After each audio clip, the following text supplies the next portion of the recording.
Well, I'm sure Jimmy Butler's throwing a party right now, because the dude made it very obvious that he wanted out of Minnesota, and that is what he has gotten, as he's now going to be in Philadelphia, born and raised, with Ben Simmons and Joel Embiid. Everyone on the internet's going to give you their opinion on this.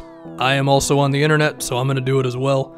There are some things I'm skeptical of here and there, but I think the one thing we got to remember is that Philly, the reason they did this is because they have a crap ton of cap space, and they had an opportunity to get a guy like Jimmy and not kill their books moving forward, so they went ahead and did it.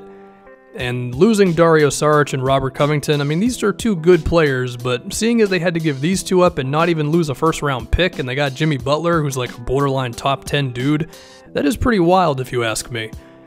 Now, one thing everybody wants to talk about is the shooting, right? You know, both of these two, they give this team a lot of spacing, and now you have a guy in Jimmy Butler coming in who likes to have the ball in his hands, and he's not just going to stand in the corner and wait for the ball to come to him.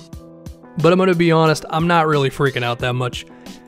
I think Ben Simmons and Joel Embiid are still going to be able to do what they want to do, and I will talk about that.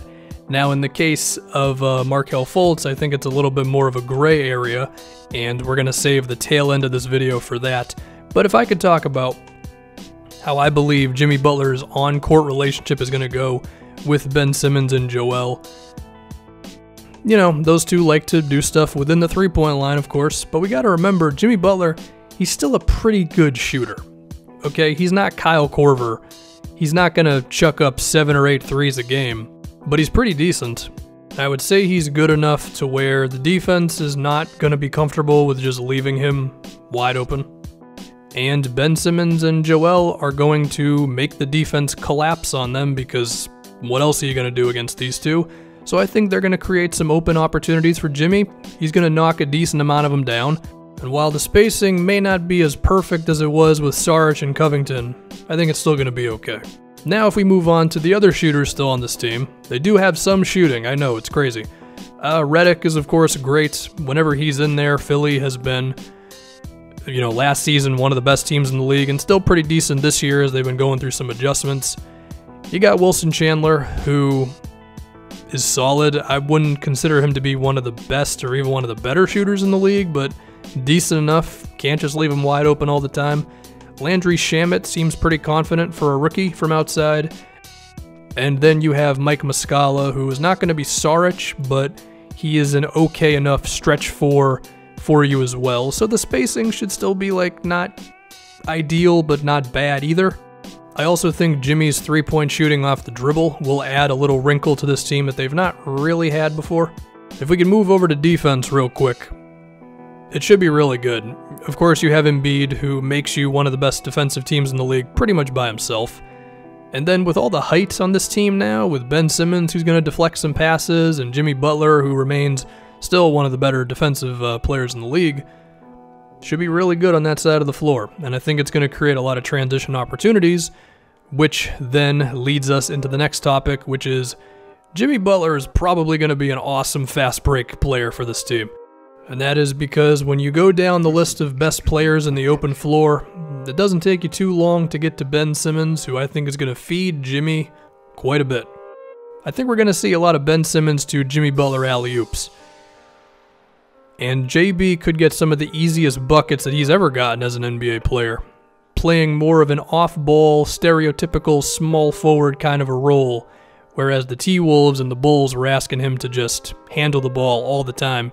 He's still going to do that a decent amount with Philly, but he's going to do it a little bit less, and he's going to allow Ben Simmons to create some more easy opportunities for him, and it's going to be some exciting stuff to watch. Now, if we put the ball back in Jimmy's hands, decent playmaker as well. Sure, he's not Ben, but he can create for other guys. And when you have two passers that are this good, who can beat their defenders in one-on-ones, and then the defense is going to swarm on them, and somebody's going to be open, and they're going to get it to him, I think Philly's offense should be pretty okay. I don't think the spacing is going to be as bad as some people are making it out to be, and I think while it's going to look a little awkward sometimes, the ball is going to go in the net. So I think Jimmy with Embiid and Simmons is going to be all right. Now, am I a little scared of Jimmy's fit with Markelle Fultz? A bit, yeah. So Markelle, when he's had shooting around him, it's been like okay. But once he has like Ben Simmons or Amir Johnson or TJ McConnell, it gets pretty rough. I hope that Jimmy and Markelle can actually coexist. If this would allow it to where Markelle and Ben like pretty much never play together, that could be good. I mean, they've been a little better as the year's gone along, but it is still in the negative, whereas Jimmy can shoot a bit and he could help out Markelle where, you know, Fultz just doesn't have as high of a usage, and that can allow him to gradually get his confidence back and all that, and maybe allow him to be somewhat of an off-ball player at some point. I'm not expecting that next week, but the Markelle Fultz situation, it is what it is. It's a very weird thing, and maybe Jimmy can help that out on and off the floor. Now, do I think this puts them in the running with the Raptors for the best team in the Eastern Conference? Probably not. We'll have to see where the chemistry's at, and I do think Philly still needs to add some shooting, because I think there could be some awkwardness, but I like the move. Embiid's a top 10 player, Jimmy is borderline top 10, you can afford him. We'll see how it goes.